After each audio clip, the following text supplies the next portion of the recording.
नमस्कार मित्रों। हम लोग UP board class 9 English pros का टॉम सॉयर वाला चैप्टर पढ़ रहे थे। इस चैप्टर का फर्स्ट पार्ट हम लोग पढ़ चुके हैं और आज हम लोग दूसरा पार्ट शुरू करेंगे। तो फर्स्ट पार्ट में हम लोगों ने यहाँ तक पढ़ लिया था, यहाँ तक ना, you like working don't you तक पढ़ लिए थे। अब यहाँ से देखते हैं, this is not work, Tom said quickly and he went on white washing. यह काम नहीं है।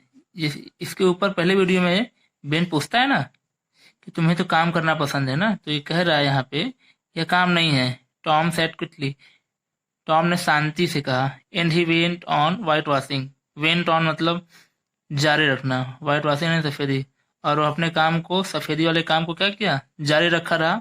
उसने शांति से कहा, क्विकली यानी शांति से, यानी टॉम ने शांति से कहा कि यह काम नहीं है और अपने काम को जारी रखा। अब देखिए यहाँ दिया not work, Ben exclaimed. Exclaimed मतलब आश्चर्यचकित होना, यानी बेन क्या हो गया, आश्चर्यचकित होकर कहा नॉट वर्क, काम नहीं है। यानी वो जो काम कर रहा था उस काम को जब उसने बोला काम नहीं है तो ये आश्चर्यचकित हुआ और बोला काम नहीं है। हम लोग वैसे बोलते हैं ना। आगे देखिए, oh no I like it. अब देखिए क्या टॉम कर रहा है, अरे नहीं मैं तो इसे पसंद करता हूँ, यानी थोड़ी काम थोड़ी है, मुझे तो मजा आ रहा है। व्हाइट वॉशिंग इज फन, सफेदी करना तो बहुत मजेदार है। फन यानी मजेदार, सफेदी करना तो बहुत मजेदार है। You have never white washed a face, तुमने कभी नहीं सफेदी किया है, तुमने किसी दीवार पे कभी भी सफेदी नहीं किया है। हैव यू, क्या तुमने किया है। वेल नो आई हैवेंट,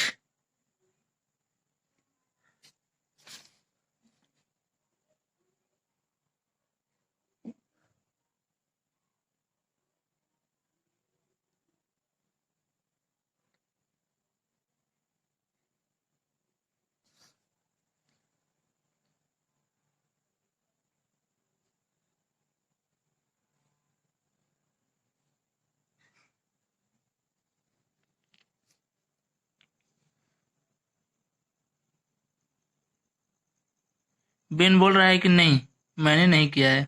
अब आगे देखिए, for a time Ben stood there watching Tom.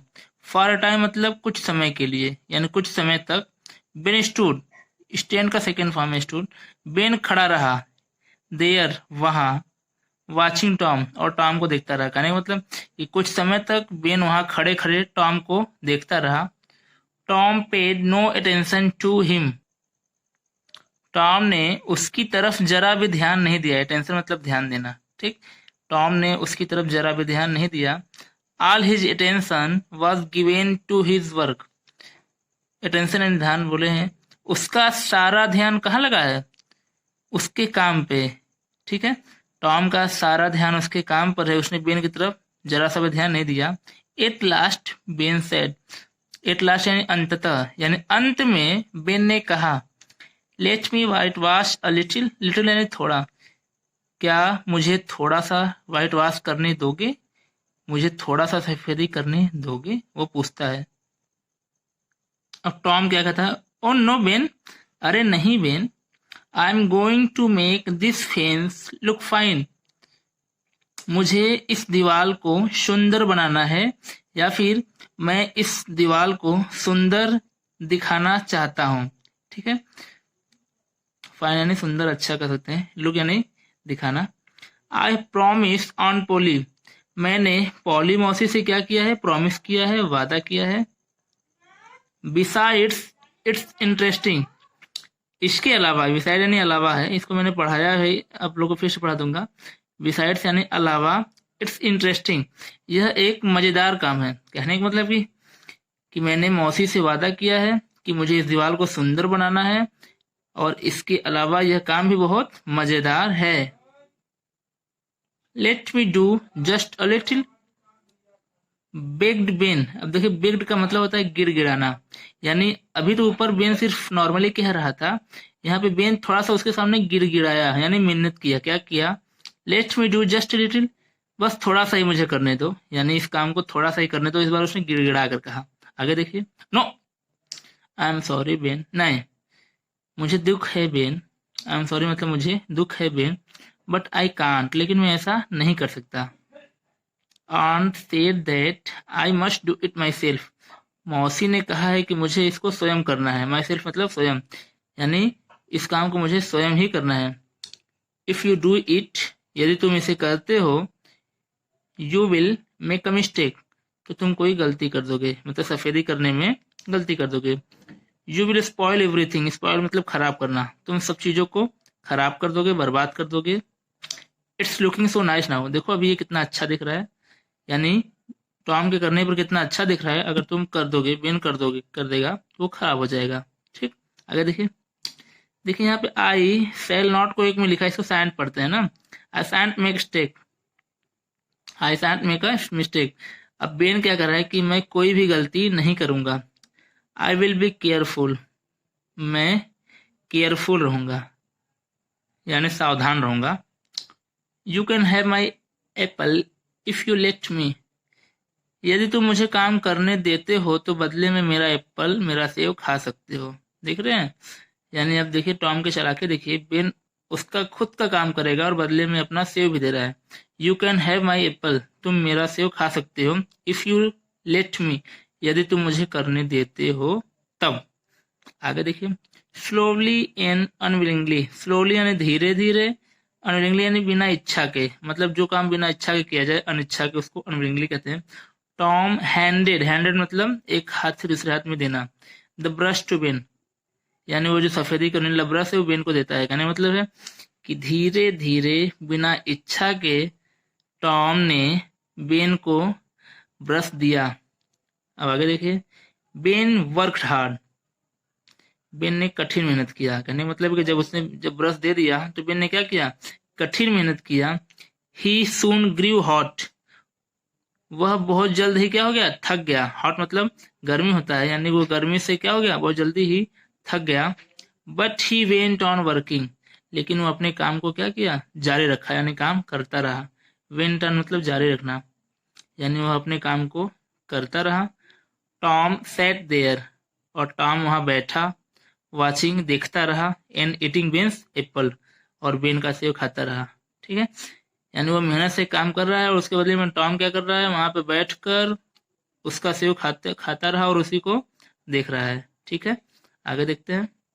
When Ben had done enough, other boys come along.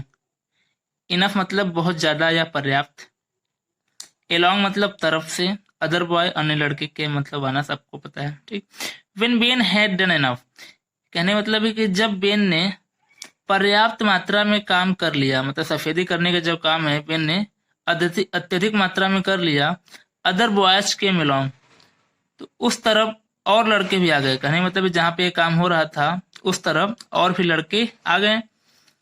At first, at first मतलब सबसे पहले या फिर पहले। दे लॉफ्ट एट टॉम, यानी सबसे पहले वो लड़के भी क्या किए, टॉम पे हंस पड़े या हंसने लगे। As Ben had done, as यानी जैसा होता है, एज का मतलब जैसा। बेन हैड डन, जैसा कि बेन ने किया था, यानी जब बेन भी आया था तो वो टॉम को देखकर पहले हंसा था, उसी तरह सारे लड़के भी क्या कर दिए, हंस दिए। But soon they were whitewashing the fence, soon यानी जल्द ही, लेकिन जल्द ही वे लोग भी क्या करने लगे, सफेदी का काम करने लगे, दीवार पे सफेदी का काम करने लगे। ऑफ कोर्स, बेशक, या फिर हाँ कह सकते हैं, हाँ। दे हैड टू पे Tom before he let them help him, कहने का मतलब है दे हैड टू पे, उन्हें चुकाना पड़ा, उन लड़कों को क्या करना पड़ा, पे मतलब चुकाना, किसको, टॉम को क्या चुकाना पड़ा, before he let them help him, यानी टॉम को, जो टॉम का मदद करने से पहले, यानी टॉम नहीं चाहता था फिर भी वो लोग मदद करना चाहते थे, यानी टॉम को मदद करने से पहले उन्हें कुछ चीजों को चुकाना पड़ा। अब देखिए आगे दिया है कि क्या क्या चुकाना पड़ा। They give him their best thing, उन लोगों ने अपना सर्वश्रेष्ठ चीजों को टॉम को दे दिया, जिसमें क्या क्या था, 12 मार्बल्स, 12 कांच की गोली, अ टीन सोल्जर, एक टीने का सिपाही, अ की एक चाबी, अ डॉग्स कॉलर कुत्ते के गली का पट्टी, द हैंडल ऑफ नाइफ चाकू का handle, in 4 pieces of orange और संतरे के 4 टुकड़े। ठीक। Tom had an easy time, easy time मतलब आसानी से समय बीतना, यानी जो टॉम का समय है वो आसानी से बीतने लगा। ही डिड नॉट वर्क, उसने काम नहीं किया, he did not work, but लेकिन, सून जल्द ही, the fence had 3 coats of whitewashing on it. 3 coats मतलब 3 लेयर, यानी दीवार पे एक बार हुआ, 2 बार हुआ और 3 बार हुआ। यानी कहने मतलब है कि टॉम ने कोई काम नहीं किया, लेकिन जल्द ही उस दीवार पे सफेदी के 3 परत क्या हो गई, चढ़ गई। यानी सब ज्यादा लड़के आ गए ना, तो सब मिलकर चढ़ा दिए। देखिए पूरा इस कहानी का पहला कह सकते हैं कि ये पहला भाग था जिसमें टॉम के बारे में बताया गया था, उसके शैतानी थी शुरू में, शैतानियों के बारे में और उसके सजा को। अब दूसरा पूरा इससे हटके कहानी यहीं पे खत्म हो गई। अब दूसरा जो दिया है, दूसरा पार्ट दिया है, new medicine for Tom, Tom के लिए नई दवा। यानी अब टॉम बीमार है, कैसे बीमार हुआ ये कहानी में नहीं दिखाया गया है, बस बीमार है। तो देखिए, Tom was not feeling well, Tom अच्छा महसूस नहीं कर रहा था। ही could not sleep as well as he used to, used to का यूज होता है किया करता था, इसका हिंदी क्या होता है, किया करता था। ही कुड नॉट स्लीप, वह नहीं सो सका, as well as he used to, यानी वह अब ऐसे नहीं सो सकता था जैसे पहले सोया करता था। अब जैसे इंसान बीमार होता है तो उसकी नींद पहले जैसे नहीं हो पाती है, उसका दिनचर्या बदल जाता है, उसका बॉडी लैंग्वेज बदल जाता है, सब कुछ बदल जाता है बीमार होने से। तो वही कह रहा है, he could not sleep as well he used to, यानी वह पहले की तरह नहीं सो पाया करता था। ही could not eat as much as he used to, वह पहले जितना खा भी नहीं पाता था, मतलब पहले जितना खाया करता था वो अब उतना खाता भी नहीं है। He did not want to run away from school, run away यानी भागना, वह स्कूल से भागना नहीं चाहता था। सम टाइम कभी कभी, he did not want to play, वह खेलना भी नहीं चाहता था। He was trouble and sad, trouble यानी परेशान, सैड यानी दुख, वह बहुत परेशान और दुखी था। द बॉय इज इल, लड़का बीमार है। ऑन पोली थॉट, मौसी ने विचार किया, मौसी ने विचार किया कि लड़का बीमार है। I must give him some medicine, मुझे उसको कुछ दवाई देनी चाहिए, मुझे उसको कुछ दवाई जरूर देनी चाहिए। Aunt Polly was fond of all kind of medicine, fond of यानी शौकीन होता है ना, ऑल काइंड मतलब कई प्रकार, मेडिसिन दवाएं, यानी पॉली मौसी कई प्रकार की दवाओं की शौकीन थी। She had a lot of books, she had a lot of books, उनके पास बहुत सारी पुस्तकें थी। ऑन दिस सब्जेक्ट, इस विषय पर, यानी दवाओं की बात हो रही है, यानी उनके पास इस विषय पर बहुत सारी पुस्तकें थी। हर newest idea was this, newest मतलब सबसे नया, उनका सब आइडिया मतलब विचार, उनका सबसे नया विचार था, क्या था देखिए, when a boy was ill, जब कोई लड़का बीमार हो, he must bath in cold water every day, उसे प्रत्येक दिन ठंडे पानी से नहलाना चाहिए। आगे देखिए, and so every morning she made Tom stand outside in the yard, और इसलिए, शो यानी इसलिए, एवरी मॉर्निंग प्रत्येक सुबह, she made Tom stand, outside यानी बाहर, यार्ड यानी आंगन, स्टैंड यानी खड़ा करना, इसलिए प्रत्येक सुबह टॉम को आंगन में, बाहर आंगन में खड़ा करती थी। Then she threw ice cold water over him, over यानी ऊपर होता है, थ्रू यानी डालना, आइस कोल्ड यानी ठंडा पानी, बर्फ का ठंडा पानी, यानी पहले वो उसको बाहर आंगन में खड़ा करती थी, उसके बाद उसे उसके ऊपर बर्फ जैसा या बर्फ की तरह ठंडा पानी उसके ऊपर डालती थी। आफ्टर दैट, उसके बाद After that, she wrapped him in a wet sheet and made him lie in bed. After that यानी उसके बाद, she wrapped मतलब होता है ढकना, him in a wet sheet यानी गीला चादर, यानी उसके बाद वह यानी मौसी उसे गीले चादर से ढक देती थी। And made him lie in bed, bed में बिस्तर, लाई मतलब लेटाना, और उसे बिस्तर पे लिटा देती थी। Tom did not get better, better नहीं अच्छा, यानी इससे इतना करने के बाद भी जो टॉम है वो अच्छा नहीं हुआ, मतलब उसकी हालत में सुधार नहीं आया। ही गॉट वर्स, वर्स यानी और बुरा होना, उसकी हालत और खराब हो गई, इसका मतलब उसकी हालत और खराब हो गई। Aunt Polly try a new idea, aunt Polly ने एक नया विचार आजमाया, यानी उसके ऊपर क्या किया, एक नया विचार आजमाया। देखिए क्या आजमाया, she threw hot water over him instead of cold. अब उन्होंने क्या किया, उसके ऊपर ठंडे पानी के बजाय गर्म पानी डाला।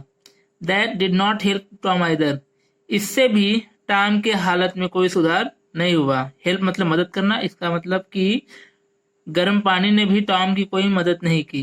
कहने का अर्थ ये हुआ कि गर्म पानी से भी टॉम में कोई सुधार नहीं आया, उसका तबीयत पहले की तरह खराब ही रहा। आगे चलते हैं। एट दिस टाइम, इस समय पर, aunt Polly heard about new medicine, heard मतलब सुनना, न्यू मेडिसिन मतलब नई दवा, अबाउट मतलब बारे, ठीक। इसी समय मौसी ने एक नए दवा के बारे में सुना। It was called pain killer, pain killer मतलब दर्दनाशक, काल मतलब पुकारा जाना या कहा जाना। इसे पेन किलर यानी दर्दनाशक के नाम से पुकारा जाता था। It had a taste of fire, fire मतलब आग, टेस्ट मतलब स्वाद, यानी इसका जो स्वाद था वो आग की तरह बिल्कुल कड़वा था। ऑल द सेम, इसका मतलब इसके बावजूद, aunt Polly made Tom drink it, Polly मौसी उसे पिलाना चाहती थी। Three spoonful after each meal, spoonful मतलब चम्मच भरा हुआ, इच मील मतलब प्रत्येक भोजन। कहने का मतलब कि प्रत्येक भोजन के बाद इस दवा को 3 बार टॉम को लेना था। आगे चलते हैं। टॉम हेटेड इट, हेट मतलब घृणा करना, यानी टॉम घृणा करता था, यानी टॉम को वो पसंद नहीं था दवा के बाद। When his aunt was not looking, जब उसकी मौसी नहीं देख रही होती हैं, he quickly poured the medicine into a hole in the floor. Quickly मतलब जल्दी से, pour मतलब उड़ेल देना, जैसे हम लोग केतली में से चाय उड़ेलते हैं ना, उसको pour कहते हैं। pour the medicine into a hole मतलब छिद्र, floor मतलब फर्श, यानी जब उसकी मौसी नहीं रहती थी वह जल्दी से उस दवा को फर्श के एक छेद में उड़ेल देता था, यानी डाल देता था। Tom was busy doing this one day, Tom एक दिन यही करने में व्यस्त था। वेन द कैट कम इन, जब क्या हो गया, बिल्ली आ गई। कहने का मतलब है टॉम एक दिन फर्श के अंदर छिद्र में दवा डालने में बिजी था, तभी बिल्ली आ गई। आगे, Tom poured some of the medicine into its mouth, Tom ने क्या किया, थोड़ा सा दवा उस बिल्ली के मुंह में डाल दिया। एट वंस होता तुरंत। It jumped high into the air, वह हवा में उछलने कूदने लगी। It started dancing on its back legs, वह अपने पिछले टांगों पर डांस करने लगी। It rushed about the room, rushed मतलब दौड़ना भागना, वह कमरे में दौड़ने भागने लगी। Breaking everything in the path, और पाथ मतलब रास्ता, रास्ते में जो कुछ भी आता उसको तोड़ने फोड़ने लगी। It ran about as it were mad, as if मतलब होता है मानो, जैसे मानो, इसका यूज होता है, कंजंक्शन है, मैं बताऊंगा बाद में। इट रैन, रैन मतलब भागना, वह ऐसे भाग रही थी जैसे मानो वह क्या हो, पागल हो। मैं नहीं पागल ना। आगे चलते हैं। Tom laughed and laughed, Tom हंसता रहा और हंसता ही रहा, मतलब उस बिल्ली को देखकर वो बहुत देर तक हंसता ही रहा। It was a long time since he had laughed so heartily, long time में लंबा समय, यानी बहुत लंबे समय के बाद वह दिल खोलकर हंसा था। Aunt Polly heard the noise in come rushing in, aunt Polly ने आवाज सुना, नॉइज मतलब आवाज, शोर का। आंट पोली ने आवाज सुना, एंड कम रसिंग इन, और भागते हुए अंदर आई। व्हाट्स मैटर, आके पूछे व्हाट्स मैटर, क्या मामला है? Tom could not speak for laughing. Tom कुछ नहीं कह सका सिवाय हंसने के, मतलब वो सिर्फ हंस रहा है, कुछ कह नहीं रहा है। At last he pointed and said. Pointed मतलब होता है दिखाना या दर्शाना, कहने का मतलब कि उसने कुछ बोला नहीं, सिर्फ बिल्ली की तरफ इशारा किया। कहा अंत में उसने इशारा किया और कहा लुक लुक द कैट, देखो उस बिल्ली को देखो। व्हाट्स मैटर विथ इट, उसके साथ क्या हुआ है। अब मौसी पूछ रही हैं उसके साथ क्या हुआ है।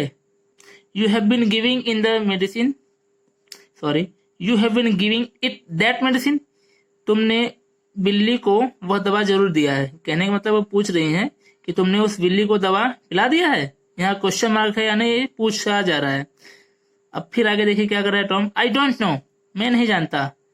से टॉम, टॉम ने कहा स्टिल लाफिंग, और हंसता रहा, यानी कुछ बोला नहीं, सिर्फ और सिर्फ हंसता रहा। आगे आंट पोली सा the bottle of pain killer, poly मौसी ने उस दर्दनाशक दवा का बॉटल देखा। The spoon in the saucer, spoon यानी चम्मच, सॉसर यानी प्लेट, चम्मच को देखा और प्लेट को देखा। सी गेस्ड द ट्रूथ, और उन्होंने सच का अनुमान लगा लिया। गेस मतलब अनुमान लगाना। Tom expected his aunt to be angry, expected मतलब अनुमान लगाना, यानी टॉम ने अनुमान लगाया था कि उसकी जो मौसी है उसके ऊपर गुस्सा करेंगी। To his surprise she was only thoughtful, पर वह क्या हो गया, सरप्राइज हो गया, आश्चर्यचकित हो गया। शी वॉज ओनली थॉटफुल, क्योंकि उसकी जो मौसी है सिर्फ वो विचार कर रही थी, उसके ऊपर गुस्सा करने के बजाय वह अपने मन में विचार कर रही थी। It's not a medicine for cats, अब देखिए क्या विचार कर रही हैं। It's not a medicine for cats, यह दवा बिल्ली के लिए नहीं है, या यह दवा बिल्लियों के लिए नहीं है। शी सेड, उन्होंने कहा। परहेप्स, परहेप्स यानी शायद। It's not good medicine for boys, शायद यह दवा लड़कों के लिए भी अच्छी नहीं है। You did not take any more of it Tom, अब कह रही हैं आगे टॉम, तुम्हें इस दवा को और लेने की आवश्यकता नहीं है। नीड नॉट मतलब आवश्यकता नहीं। This was good news for Tom, यह टॉम के लिए बहुत अच्छा समाचार था। He began to feel better, अब वह पहले से अच्छा महसूस करने लगा, मतलब उसकी हालत में सुधार होने लगी। इसीलिए कहा जाता है हंसते रहिए। शरीर का आधा जो बीमारी होता है, आधा जो रोग होता है, वो सिर्फ हंसने से खत्म हो जाता है। इसलिए हमेशा जीवन में खुश रहना चाहिए। रोग आकर दुख होकर क्या करेंगे, जिंदगी तो जीना ही है, इसलिए हमेशा खुश रहना चाहिए। खुश रहने का एक और अच्छा इसका फायदा भी है कि आपके जो जलने वाले रहेंगे आपसे और जला करेंगे। तो दोस्तों ये था हम लोग का दूसरा पार्ट टॉम सॉयर का, जिसको हम लोग पढ़ चुके हैं। मैं आशा करता हूँ कि इस कहानी को आप लोग पसंद करेंगे और मेरे चैनल को सब्सक्राइब करेंगे और मुझे मार्गदर्शन देंगे ताकि मैं और अच्छा से अच्छा वीडियो बनाऊं। कमेंट करके इस बात को हमें बताएंगे। Thank you.